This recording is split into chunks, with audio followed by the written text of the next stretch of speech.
relax and enjoy the show.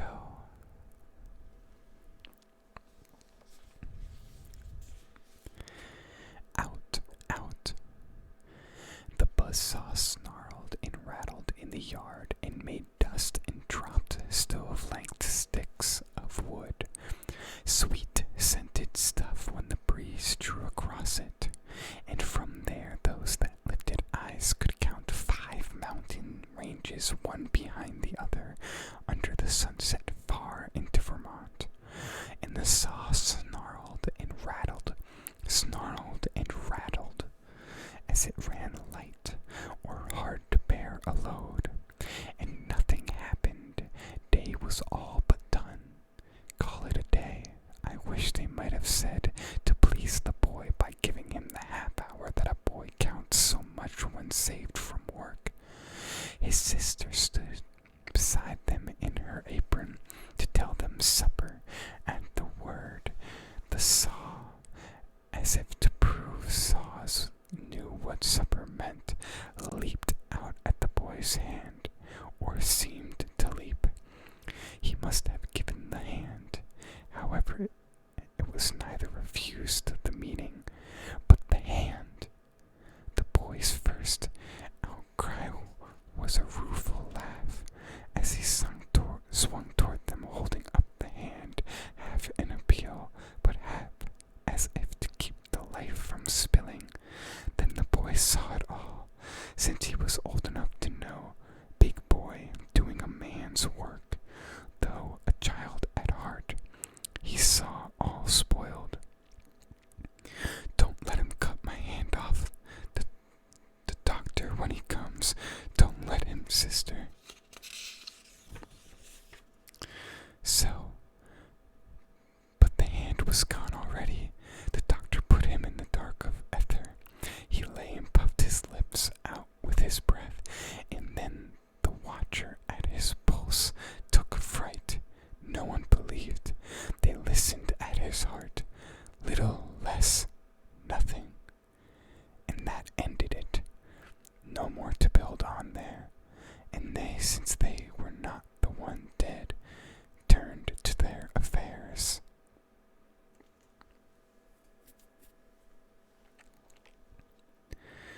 Putting in the seed. You come to fetch me from my work tonight, when supper's on the table, and we'll see if I can leave off burying the white soft petals fallen from the apple tree. Soft petals, yes, but not so barren quite, mingled with the smooth bean and wrinkled pea, and go along with you ere you lose sight of what you came for and become like me, slave to a springtime passion for the earth. How love burns through the putting in the seed, on through the watching for that early birth, when just as the soil tarnishes with weed, the sturdy seedling with arched body comes shouldering its way and shedding the earth crumbs. Going for water.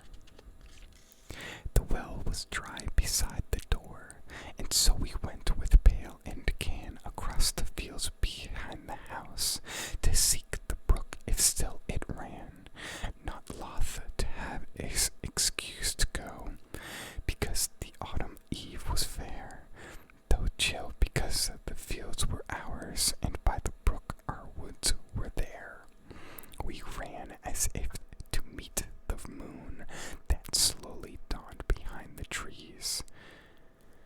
The barren boughs, without the leaves, without the birds, without the breeze. But once within the wood we paused, like gnomes that hid us from the moon, ready to run to hiding new, with laughter when she found us soon. Each laid on other a staying hand, to listen ere we dared to look, and in the hush we joined to make, we heard, we knew, we heard the brook. A note as from a single place, a slender tinkling fall that made, now drops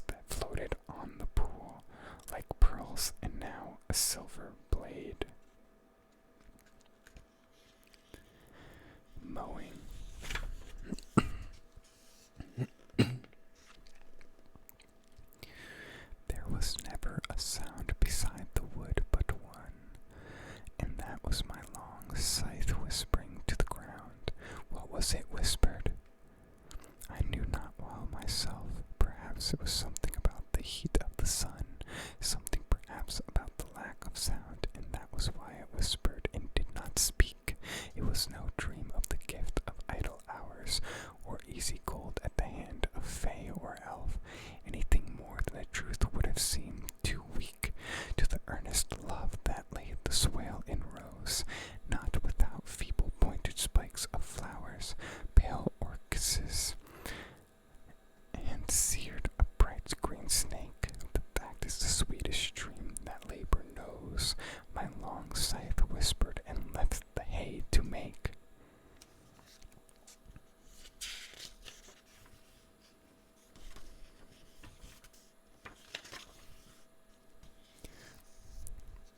After apple picking, my long two-pointed ladder sticking through a tree toward heaven still, and there's a barrel that I didn't fill beside it, and there may be 2 or 3 apples I didn't pick upon some bough, but I am done with apple picking now. Essence of winter sleep is on the night. The scent of apples I am drowsing off. I cannot rub the strangeness from my sight. I got from looking through a pane of glass.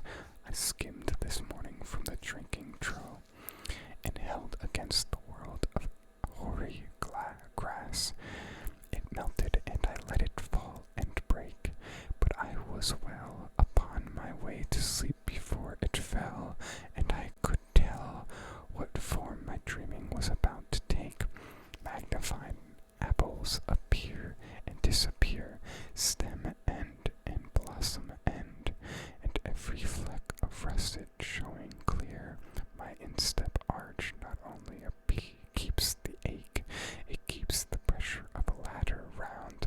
I feel the ladder sway as the boughs bend, and I keep hearing from the cellar bin the rumbling sound of load on load of apples coming in, for I have had too much of apple picking. I am overtired of the great harvest I myself desired. There were 10,000 fruit to touch, cherish in hand, lift down and not let fall, for all that struck the earth, no matter if not bruised or spiked with stubble, went surely to the cider apple heap, as of no worth. One can see what will trouble this sleep of mine, whatever sleep it is. Were he not gone, the woodchuck could say whether it's like his long sleep as I describe its coming on, or just some human sleep.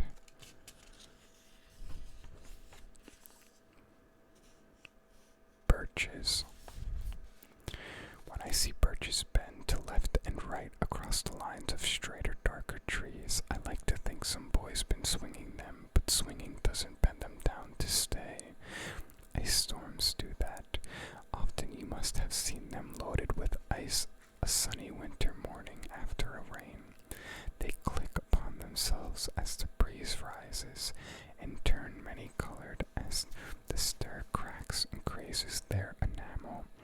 Soon the sun's warmth makes them shed crystal shells, shattering and avalanching on the snow crust. Such heaps of broken glass to sweep away, you'd think the inner dome of heaven had fallen. They are dragged to the withered bracken by the load, and they seem not to break, though once they are bowed. So low for long, they never right themselves. You may see their trunks arching in the woods, years afterwards, trailing their leaves on the ground, like girls on hands and knees that throw their hair before them over their heads to dry in the sun. But I was going to say, when truth broke in with all her matter of fact about the ice storm, I should prefer to have some boy bend them as he went out and in to fetch the cows, some boy too far from town to learn baseball, whose only play was what he found himself, summer or winter, and could play alone. One by one he subdued his father's trees by riding them down over and over until he took the stiffness out of them, and not one but hung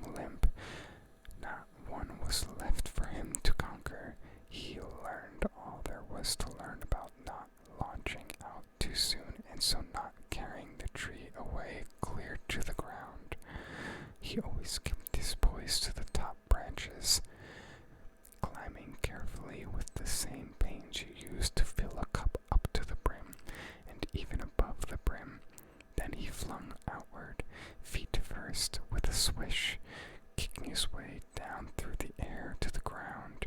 So was I once myself a swinger of birches, and so I dream of going back to be. It's when I'm weary of considerations, and life is too much like a pathless wood, where your face burns and tickles with the cobwebs broken across it, and one eye is weeping from a twig's having lashed across it open. I'd like to get away from earth a while, and then come back to it and begin over. May no fate willfully misunderstand me, and half grant what I wish and snatch me away, not to return. Earth's the right place for love. I don't know where it's likely to go better. I'd like to go by climbing a birch tree and climb back branches up a snow-white trunk toward heaven, till the tree could bear no more, but tipped its top and set me down again. That would be good, both going and coming back. One could do worse than be a swinger of birches.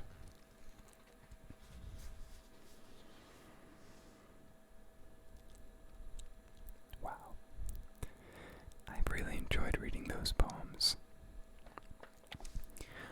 I'm starting to understand why Robert Frost is a very famous poet.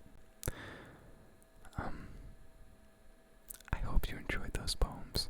I hope it brought some peace to you folks.